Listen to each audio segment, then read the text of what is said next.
Can most of America's problems be traced back to its laziness? Let's get into it.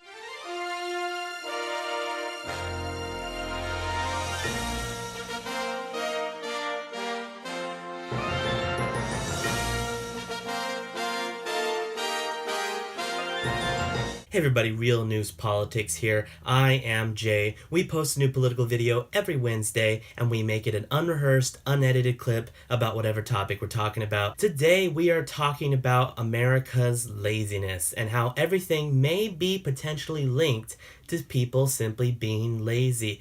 The current push for socialism right now. But let's look into socialism over capitalism. What are some of the main benefits of socialism? Well, a lot of people simply get more. They get a lot of things that they want. And why is that? Why are people complaining about that? Well, often I think it's because people are simply lazy. They want free college, they want free health care, they want a $15 minimum wage, and now some people are talking about even guaranteed jobs so that the moment they turn 18, they're going to have a job. And that is just the basis for a totalitarian state, which is just absolutely what they don't want, but they don't realize that they're literally asking for it. The problem is that this is heavily connected with what some people call white privilege. They think that simply because we were born into a wealthy family that we're going to do well, and therefore that's not fair. Well, unfortunately, this comes down to another giant concept. Newsflash. Life isn't fair. We all are in different areas in our lives, but as some person just put it recently, we're all born differently, but we can decide if we're going to step up to that level, and that's up to us.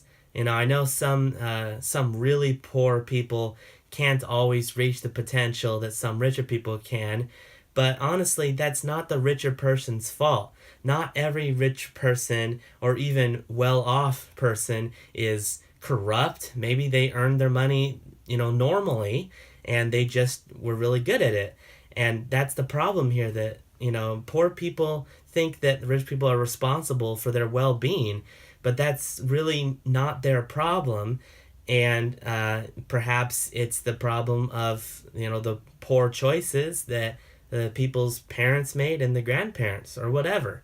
But often people of a certain race will take it all the way back to being slaves and say that because they were slaves, ever since then, even though they aren't slaves, it's been really hard for them to overcome that adversity, and since then they've always been poor. Well, it's been a long time ago, and anyone that's born recently didn't have a shred of the problems that slaves did, so that is just horrible. That's just a load of BS. It's nothing. So, really what we have to say here today, that people don't need socialism, and they shouldn't have socialism, because the problem is that when you get socialism, you become dependent on the government, and it's going to come to a point where if the government stops paying their welfare or whatever, they're going to not even know what to do. They're not going to have any job skills. They're not going to be able to just go out and get a job really quickly. There might not even be a job for them to get. Now let's compare it to a capitalist. Maybe it's a poor guy. He starts poor, but he works hard. He rises through the ranks, and in about 40 years, he's the CEO of the company. He can retire on a good amount of money, and there you go. That's his whole life. Whereas a socialist person starts out good. He has a lot of money, or maybe not a lot of money, but just a good amount of money, and then it's that set income for a long time. And what if at some point they decided to stop giving this person, welfare? That's it. The bottom drops out on them, and now they have no support. There's no retirement to retire on. So often I think a lot of it here is just simple laziness, that people just don't want to work harder. For those that say the illegal immigrants are in here and, they're picking our strawberries, think about it. Even if those illegal immigrants left, who's going to do jobs like that? White people don't want to do jobs like that. They want to do, higher level things. So that's the real problem here, is that even though illegal immigrants shouldn't even be here, people are not going to want to take those low level jobs. for those that say they don't want to work at fast food or something like that, well, somebody needs to do that position so that you can have your food. So that's going to be the thing, you know. It doesn't have to be a permanent thing, but if you need to work at a fast food place to make some money, then you're going to need to do that. Because I've heard so many people that say, well, I just can't find a job. I mean, on every street corner, there's a business asking for positions. I mean, everybody's asking for new positions. It's just a matter of, do you really want to do it? And as I've told some people before, better to get a job that you don't really like than to not have one at all.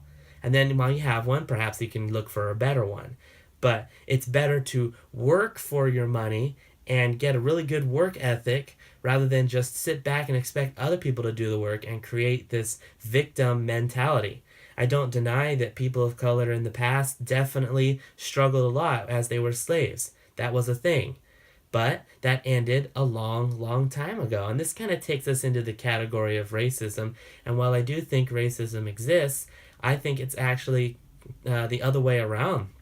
I often feel that people of color are being racist to white people because they assume that we've had a better life simply because of the color of our skin, and we're often generalized and persecuted, but apparently we're not allowed to complain because we're white. I mean, and I'm not even 100% white. I'm 50% Mexican, but I'll look white, so I'd fall into that same category. So again, generalizing me based on the way I look. And I wish people would just stop, calling themselves oppressed and just realize that they have just as much chance as we do for everything, and they just need to go out and do it instead of continuing to say how oppressed they are. The problem is them spending all this time saying they're oppressed. They're wasting their time looking for an actual job, and that's why at the end of the things, let's take a look at, you compare conservatives to liberals. How many people in those mobs outside you think actually have real jobs, or any job? Does it look like the average person in there just seems remotely intelligent to you? So it seems to make sense that, if you get a really better job and you have a better work ethic, you're going to look into politics better and realize that your only choice has ever been conservative. And then if you pick liberal, you're insane. So bottom line, I think that Americans simply need to work harder, stop blaming other people, blame yourself, and just do what you can. Not everyone has equal starts, but everyone has equal opportunity. You just got to go out and get it. So that's all we have for today, guys. Come back next week for a very important topic about the voting the following week after that. So I will see you next week, guys. This has been Real News Politics. See you soon. I'm the head of state. You're like a head of cabbage, about to get smacked by my stimulus package. You're a bad man with no chance. You can't even touch me. I got 4 more years, 2 terms, and a White House. Just trust me. I hope you saved your best rhymes for the second half. Because right now, I'm 47% for kicking your